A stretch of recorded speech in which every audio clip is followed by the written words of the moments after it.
بسم الآب والابن والروح القدس الإله الواحد أمين.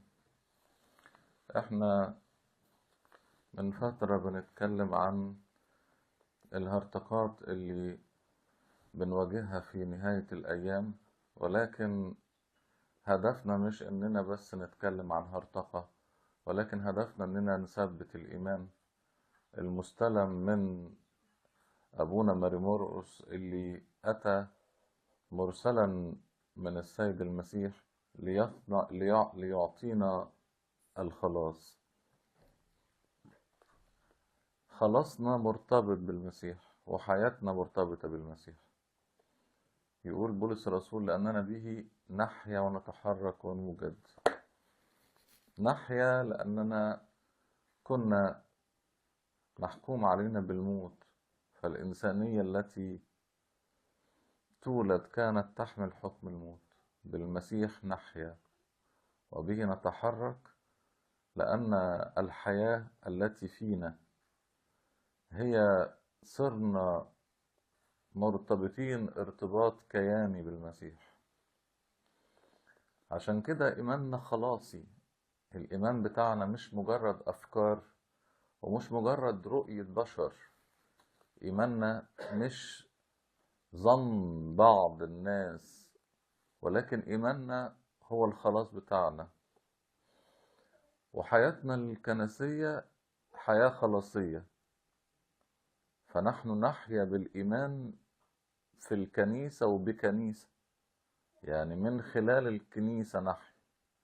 عشان كده الكنيسة بالنسبة للمسيحي ما هياش مجرد شعائر، وما هياش مجرد طقوس، ما هياش مجرد مبنى، ولا كما يظن بعض الذين لا يدركوا معنى الكنيسة أنها تجمع. الكنيسة بالنسبة للمسيحي هي إمكانية الخلاص. بنتولد فيها بالمعمودية ونعرف فيها المسيح من خلال تسليم الإيمان، ونتحد بالمسيح في الإفخارستية وناخد روح القدس بالميرون. الكنيسة بتقدم الإيمان أيضا من خلال طقوس، والطقس الكنسي الأرثوذكسي ما هواش مجرد رص كلمات ولا ألحان مجردة، ولكنها قوة المسيح التي تحل في الكنيسة، تغير وضع الكنيسة من حالة أرضية لحالة سمائية. فنحن ندخل إلى الكنيسة ونعبر منها إلى السماء، لأن الطقوس الكنسية أعطيت بسلطان. لما المسيح يقول: دفع إلي كل سلطان من السماء والأرض، فاذهبوا تلمذوا عمدوا. إذن السلطان، سلطان المعمودية، سلطان سماوي. ولما يقول: إن لم تأكلوا جسد ابن الإنسان وتشربوا دمه ليست لكم حياة فيكم، من يأكلني يحيا بي. إذن الإفخارستية مش مجرد طقس، ولكن في حلول لاهوتي لأجل الحياة. والكنيسة بالنسبة للإيمان هي مركز خلاصنا. لكن ده كله مركزه المسيح نفسه. نحن مسيحيون لسنا لأننا نؤمن بأفكار مسيحية، لكن لأننا نتحد بالمسيح. في المسيح يتم الصلح. يقول: لأن فيه سر أن يحل كل الملء وأن يصالح الكل لنفسه، عاملا الصلح بدم صليبه. إذن خارج المسيح الإنسانية في حالة عداوة بدون صلح. فالمسيحية المسيح علشان يبقى له حياة لابد أن يتحد بالمسيح، لأن بدونه لا يوجد صلح مع السماء. والصلح هنا بين الإله الخالق وبين إنسانية خاطئة ساقطة، سواء على مستوى التغرب عن المسيح بعدم الإيمان أو بالسقوط في هرطقات أو في خطايا، بل حتى روحانية القديسين هي المسيح. يقول في كورنثوس الثانية 5:15: هو مات لأجل المسيح كي يعيش الأحياء فيما بعد لا لأنفسهم بل الذي مات لأجلهم وقام. ومن هنا صار المسيح يحمل حياة أخرى في داخله، هي حياة المسيح، بملامحه، بقوته، بعمله فيه. وده سر القداسة. لا يوجد قديس استطاع أن يكون قديسا بذاته، وإلا لكنا ندعو الذين يعيشون في الجبال من بوذيين وبراهمة وهنود هم قديسين.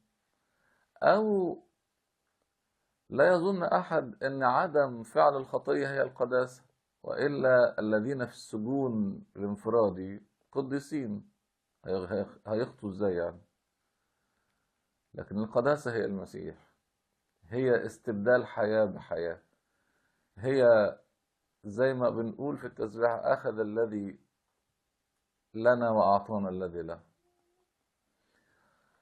حينما يسقط الإنسان قديما قبل المسيح لم يكن له تجديد، وكان لابد أن يحمل عقوبة. أما بالمسيح حينما يسقط الإنسان له رجاء مرة أخرى. يقول: الذي بذل نفسه لأجلنا لكي يفدينا من كل إثم. كل اسم ده مفتوح، ويطهر لنفسه شعبا غيورا في أعمال حسنة. يطهر لشعبه. نحن ندخل إليه متسخين بخطايانا مهما كانت، زي ما قال المسيح مرة لما دخل بيت الفريسي وجت امرأة خاطئة في المدينة، ثم قدمت توبة قدامه. والفريسي كان يشعر أن كيف تقترب تلك المرأة الفاسدة النجسة وتلمس المسيح ويسمح لها. فقال له الفكرة، قال له: كان لدين مديونين، 51 وواحد و500، سامح الاثنين، مين يحبه أكتر؟ قال له: اللي سامحه بالأكتر. قال له: شاطر، برافو. انت بقى أنا دخلت بيتك ولم تعطي ماء لرأسي، زيت لرأسي، ولا ماء لرجلي، يعني كنت مقصر ب50. هي دخلت وهي كانت حاملة خطايا ب500، أنا سامحت الاثنين. وده يدينا أمل إن مهما كنا خطاة المسيح جاء لكي يخلصنا من خطايانا.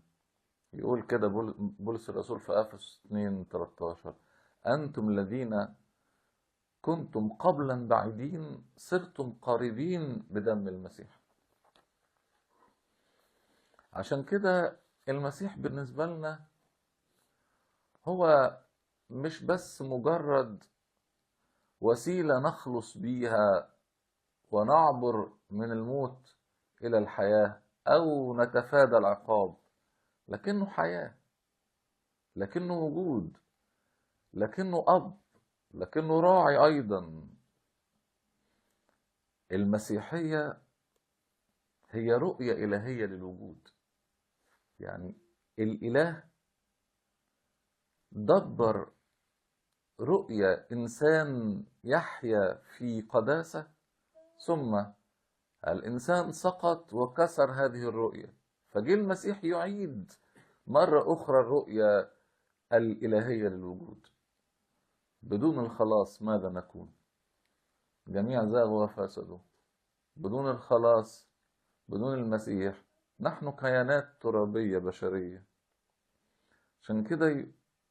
عشان كده مهما كان الإنسان خاطي يوجد رجاء.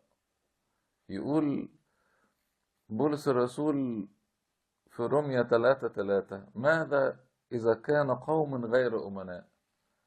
أفلعل عدم أمانتنا يبطل أمانة الله؟ يعني مهما كنا خطاة، حد يظن إن ربنا مش هيغفر؟ لو أنت جيت وقلت له أنا تايب، هو أمين. حتى وإن كنا نحن غير أمناء. يقول ونحن بعد خطاه مات المسيح لأجلنا في رومية 5:8. ويقول الذي أسلم لأجل خطايانا وأقيم لأجل تبريرنا. عشان كده يا أحبائي نحن نحارب الهراطقة بكل قوة، لأننا في الحقيقة لا ندافع فقط عن إيمان استلمناه، لكن ندافع عن مسيح أحببناه، ندافع عن مسيح خلصنا، ندافع عن إمكانية وجودنا الحقيقي الدايم إلى الأبد. عشان كده لما نلاقي في حد من الهراطقة يتكلم عن المسيح وينقص من لاهوته مثلا ننزعج، لأن كيف نخلص إذ لم يكن هذا هو الإله الذي يغفر والذي قدم ذاته على الصليب؟ ولما يجي حد من الهراطقة وينسب إلى ناسوت المسيح نقصا أو يقول إنه يحمل طبيعة فاسدة ننزعج. في بعض الذين يعلمون أخذوا أفكارهم من هراطقة خلقدونيين. الخلقدونيين فكرهم المركز في طبيعة المسيح إنه مش طبيعة واحدة من طبيعتين، طبيعة واحدة في طبيعتين، بمعنى إن طبيعته الإنسانية تظل إنسانية في المسيح. بمعنى إيه؟ بمعنى إن المسيح اتنين منفصلين. إحنا بنؤمن بأن المسيح طبيعة واحدة من طبيعتين، لكن من بعد الاتحاد لا يمكن أن نفصل. عشان كده يقولوا أن الطبيعة الإنسانية في المسيح زينا في ميل للخطية ويحمل الفساد أيضا. وده يخلينا منزعجين. إزاي يكون المسيح يحمل أي صورة فساد؟ المسيح كان زي ما قال بولس الرسول في رومية 8:3 شابهنا في كل شيء ما خلا الخطية، وإلا كيف يمكن أن يقدم ذاته ذبيحة عن الخاطي وهو يحمل خطية؟ يقولوا لا ما يحملش خطية، يحمل ميل للخطية. أقول لكم ولا الميل للخطية، لأن الميل للخطية معناها أنه هذا الناسوت كان هناك إمكانية سقوط، لأنه في ميل. ناسوته هو طبيعتنا ولكن بلا خطية. هو أخذ طبيعة إنسانية ولكن ليها بعض الضوابط، إن حل روح القدس في أحشاء العذراء عشان ياخد منها الطبيعة، فقدس مستودع العذراء وأخذ طبيعة غير فاسدة. يقول كده الملاك للعذراء الروح القدس يحل عليك، قوة عليه تظللك، لذلك المولود منك يدعى قدوس. يدعى قدوس. قدوس ده مصدر، ما قالش يدعى إنسان مقدس، قال قدوس. وبولس الرسول في رومية 8:3 يقول الله إذ أرسل ابنه في شبه جسد الخطية. شبه يعني إيه؟ يقول كده، يقول أنه أخذ صورة عبد. أخذ صورة عبد بمعنى إيه؟ بمعنى أنه لا يحمل صفة العبودية ولكن يحمل صورة العبودية. ويقول أرسل ابنه في شبه جسد الخطية ولأجل الخطية دان الخطية بالجسد. ومرة تانية يقول لأنه ليس لنا رئيس كهنة غير قادر أن يرسي لضعفاتنا بل مجرب في كل شيء بلا خطية، في عبرانيين 4:15. دي شروط الفادي اللي يقدم ذاته، اللي كيان بدل كيان. يعني لو ان حد هيعدم ويجي واحد يقول حياة بدل حياة، خد حياتي انا بدل ده، نقول بس انت كمان محكوم عليك بالاعدام. ما ينفعش. اللي يجي عشان يفدي الانسانية لازم يكون بلا خطية. مش بس بلا خطية على مستوى ناسوت، لكن ناسوته متحد بلاهوته اتحاد كامل، هنقول عنه كمان شوية أقنومي. ليه بقى؟ علشان يبقى هذا الفداء غير محدود. الفادي لابد أن يكون بار وغير محدود، فالبر هنا في الناسوت، وعدم المحدودية في اتحاد اللاهوت. الله بطبيعته هو البر، ولكن الناسوت لابد أن يكون بلا خطية. القديس هيلاريون في كتابه عن الثالوث، أو القديس هيلاري أسقف بواتيه معاصر البابا أثناسيوس، يقول كده: لقد حمل هو ناسوتنا الجماعي في شكل عبد، لكنه كان خاليا من الخطايا وعيوب الجسد البشري. وعيوب الجسد البشري يعني ولا حتى الميل. يقول مشابها لطبيعتنا لكن ليس فيه عيوبنا. جسده لم يكن جسد خطية، وإنما شبه الخطية، ولم يكن فيه عيوب الضعف البشري ولا الضعف البشري نفسه. فالمسيح ولد بلا خطية في طبيعتنا الإنسانية. ويقول القديس كيرلس الكبير: كان فيه كل الخصائص الإنسانية ما عدا الخطية وحدها. يقول فالخوف والانزعاج، يعني هم أصل يقولوا إيه؟ المسيح كان بينزعج وقت إقامة العازر من اللي كانوا بيصوتوا، وكان فيه وبكى. فالقديس كيرلس الكبير يقول هذه مشاعر طبيعية لا تحسب خطايا. ومرة تانية القديس كيرلس الكبير يقول لم يولد المسيح تحت عبودية الخطية، لأن الجسد كان خاصا بالكلمة. يعني ده جسد اتحاد اللاهوت بالناسوت، كان خاص بيه. يعني ايه؟ له هو طبيعتنا، ولكن له خصائص خاصة، له صفات خاصة. ونفس الكلام يقول القديس غريغوريوس النزيانزي: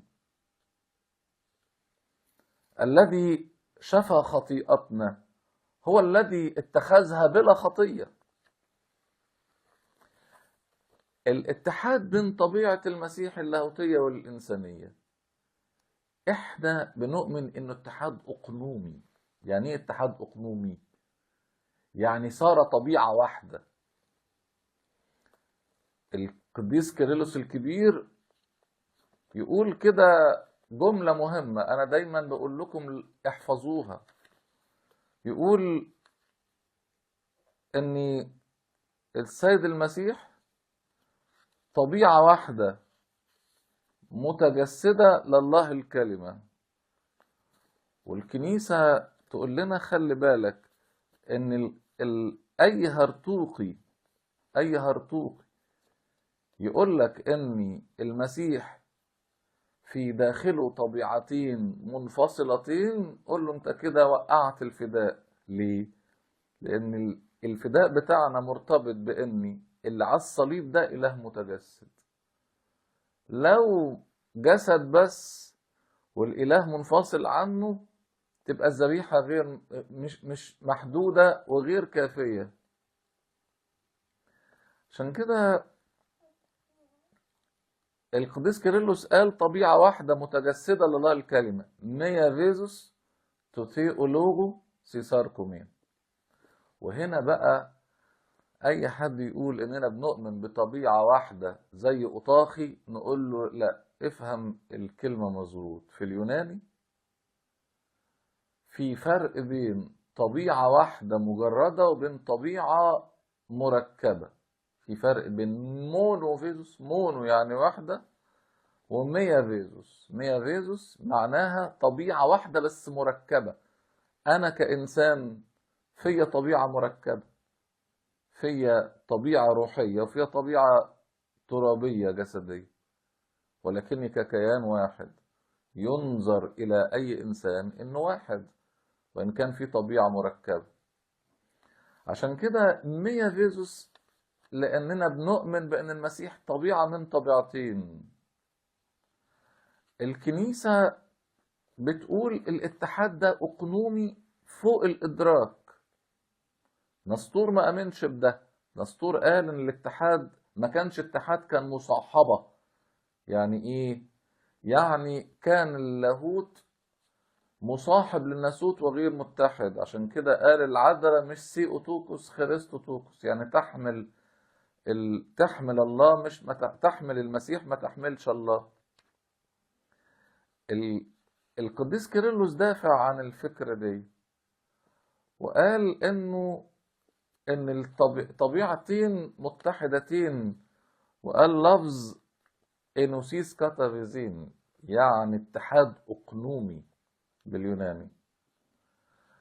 اتحاد مش بروسوبون بقى. في ناس للأسف واخدة تعليمها من الخلقدونيين، يقولوا ان الاتحاد بروسوبون. بروسوبون يعني ايه باليوناني؟ يعني وجه، شكل. لا، الحقيقة المسيح يحمل طبيعة واحدة، لاهوت وناسوت في نفس الوقت. يقول القديس كيرلس الكبير: لأنه كما أن الجسد من طبيعة مختلفة عن النفس، ولكن الإنسان واحد، نفس وجسد، المثل أنا قلت لكم من شوية، هكذا المسيح أيضا الإقنوم الكامل لله الكلمة، ناسوت كامل وإله كامل. ناسوت نفسه هو الواحد بعينه، الإقنوم الواحد. الكلام ده قاله في شرح تجسد الابن الفقرة الثامنة. ويقول: عندما نرى طبيعتين اجتمعتا إحداهما مع الأخرى في اتحاد لا يقبل انفصال وبدون اختلاط وبدون تغيير، نرى المسيح. في رسالته 45 فقرة 6. ويكمل ويقول بقى فكرة مهمة: اوعى حد يظن انه الطبيعة الواحدة دي خلطت الاتنين. هو انا اتحاد إنسانيتي المادية بإنسانيتي الروحية خلت الجسد بقى روح ولا الروح بقى جسد. لما بيجي آكل، أنا باكل كإنسان واحد، لكن هل أقول أنا روحي بتاكل؟ لا طبعا، روحي ما بتاكلش، الجسد هو اللي بياكل. لكن لما باجي أعبر بقول أنا أكلت. نفس الفكرة يقولها القديس كيرلس الكبير. يقول: غير معقول أن يقال أن الجسد تحول إلى طبيعة اللاهوت. أصل فيها ارتقى تانية طالعة. تقول إيه بقى؟ إيه؟ أن ناسوت المسيح تأله. ما هو لو تأله لاهوت المسيح يبقى اختلطت الطبائع، يبقى اللاهوت نفسه أضيف عليه ناسوت. ما حصلش ده. اتحدت الطبائع في شخص واحد، طبيعة واحدة هو المسيح، لكن دون اختلاط ولا امتزاج ولا تغيير. يقول القديس كيرلس الكبير: لأنه غير معقول أن يتغير من مخلوق إلى جوهر لاهوت أو طبيعته، والجسد مخلوق. ودي نقطة مهمة. ما يحدش يظن زي أوطاخي ما قال إن الجسد نزل من السماء. لا، الجسد مخلوق. ناسوت المسيح شابهنا في طبيعتنا ما خلا الخطية وحدها. يقول القديس كيرلس عن المسيح: لا يعتبر المسيح أنه حول جذريا الجسد إلى طبيعته اللاهوتية. ناسوت المسيح ما تألهش، يحتفظ الطبيعة الواحدة بصفات الطبيعتين، ولكن بدون اختلاط ولا امتزاج ولا تغيير وبدون انفصال أيضا.